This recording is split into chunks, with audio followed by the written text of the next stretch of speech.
Alright, welcome back to Fast RC. My name is Ryan. In this video today I'm going to cover 4 things that I don't like about the Traxxas Slash 2-wheel drive. So if you're interested in that kind of stuff, let's go ahead and get to it.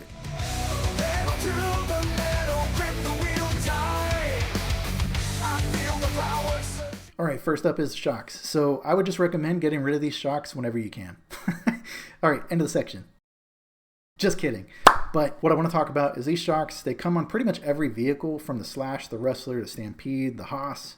You name it, they have these base model shocks. And the things that I don't like about them, we'll start with the shafts. So it's very easy to bend the shafts on these things, and if you take a pretty hard jump or hard crash, there's a good chance that at some point you're going to bend the shaft on these shocks. It's very easy to do.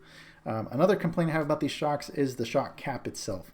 I know recently they have updated the shock caps on these things to a better version of a plastic shock cap. But even still, if you're going to keep these shocks, I'd recommend upgrading to an aluminum shock cap, which does a better job of keeping the fluid actually in the shock. Or if not that, I would go ahead and just upgrade the shock altogether. You can see on my own personal rig, I just went with Proline Power Strokes and just got rid of the problem altogether. Or you don't have to go with Proline. You could go with Traxxas version shocks like the GTRs. But whatever floats your boat. In my opinion, the shocks are a weak point of this truck and something that I would look to change out at the first opportunity I get. Okay, next thing that I don't like about this truck is the servo. So very common for these servos to come on the Slash with plastic gears. You can see here the model. This is a plastic gear servo. It is waterproof, which is nice, but just overall, it's not a very good servo. I've probably had a bazillion of these things when I first got in the hobby, and every one of them fails at some point. With the plastic gearing inside of the servo and just the lack of power, they're just overall just not a very good servo. I know it's usually like a cost-saving measure is the reason why they're in this truck, and if you're just starting off, it's totally okay to run this servo. But at some point, you're definitely going to want to upgrade it. The biggest thing for me is the speed of the servo. I really don't like how slow these servos are, and when you're driving, it just kind of helps it makes the truck feel laggy and kind of lazy, I guess. So if you do get a chance to upgrade to a faster servo with more torque, I would highly recommend it.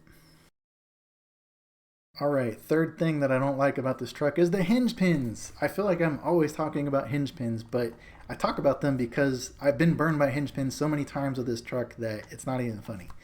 Hinge pins. If you get a chance, upgrade the hinge pins as soon as you can. It's a pretty cheap upgrade. It's about $15 to get a set of STRC hinge pins with lock nuts.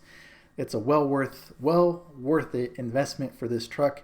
It's going to keep you on the road or in the dirt longer, and you won't have a hinge pin backing out at you, which is just annoying when that happens out on the road, especially if you don't have your tools. I don't know why Traxxas doesn't just fix this problem from the factory. It just kind of doesn't make sense to me. It's a very easy fix. But anyways, if you get this truck, it's one of the first things I'd recommend upgrading is just go ahead and swap those hinge pins out. I promise you, if you have this truck and you have the stock hinge pins in them, at some point while you're out bashing, it's going to back out on you. One of them is going to back out on you, I promise. So just go ahead and upgrade them and get rid of the problem before it even becomes an issue. Alright, so the last thing that I don't like about the Traxxas Slash 2-wheel drive, and this is specific to the lower model Traxxas Slash, that not talking about the VXL that comes with the 272R Magnum. This is for the base Slash, is the transmission. I'm not a fan of the base Slash transmission.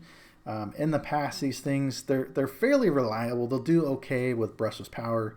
But there's a couple issues with them, mainly the first one being the differential that is inside of this transmission is not a sealed differential, and for most bashing that's probably not a problem, but one issue that I have is if you take it to a track, you can't tune the diff. It's just kind of is what it is. Like you just pack it with grease and then the grease will fall out eventually since it's not sealed.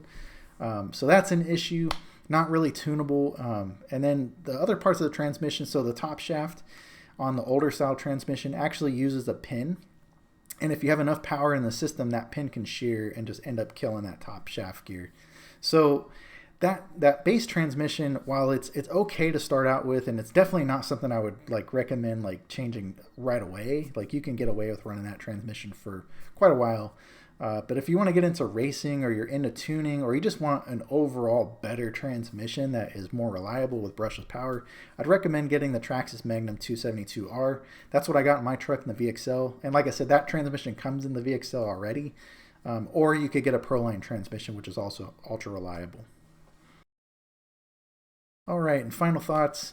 So these four things that I talked about, none of these are like absolute deal breakers. They're just things that I don't like. They're kind of like, some of them are like minor annoyances, and other things like the servo are just like kind of annoying, but it'll work for a while.